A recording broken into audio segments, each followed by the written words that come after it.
Well, greetings, Calvary Home Builders. Trust you've had a blessed week. Again, I want to thank Mike Ackerson for stepping in for me last week when I was out of town. We're excited about returning this coming Sunday, of course, February the 5th. We hope you'll be there for our time of Bible study. We'll be looking at Exodus chapter 5. So we continue this trek with Moses and Aaron and dealing with Pharaoh.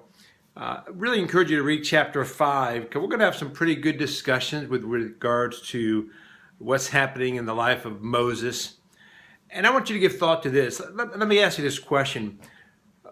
We're told in Matthew 18, as we have issues with other believers, Matthew 18 pertains to believers, but if we have issues with believers, biblically we're to go to them and try to resolve that conflict.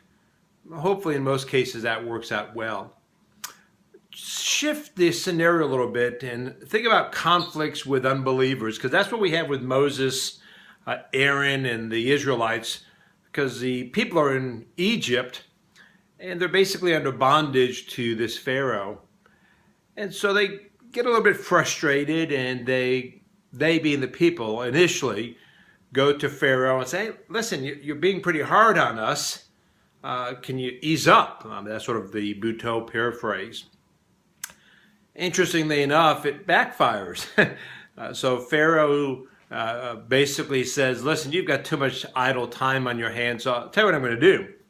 I'm going to require that you still make the same amount of bricks that you've been required to make, but instead of our folks, that is the Egyptians, providing the straw for you, you're going to have to go get it yourself, but you still got to meet your quota.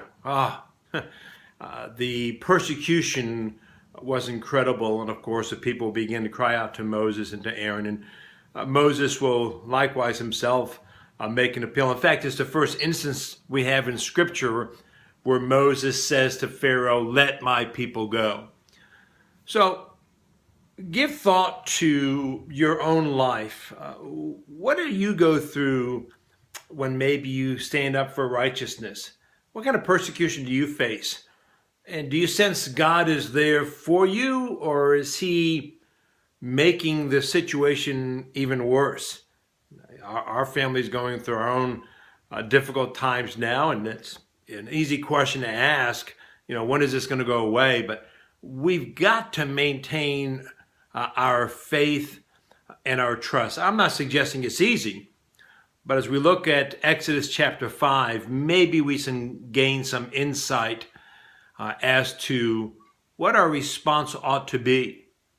So look at Exodus chapter 5 over the next couple of days, and Lord willing, we'll see you bright and early at 9:15 on Sunday, February 5th. Enjoy your weekend, be safe, and be warm. God bless.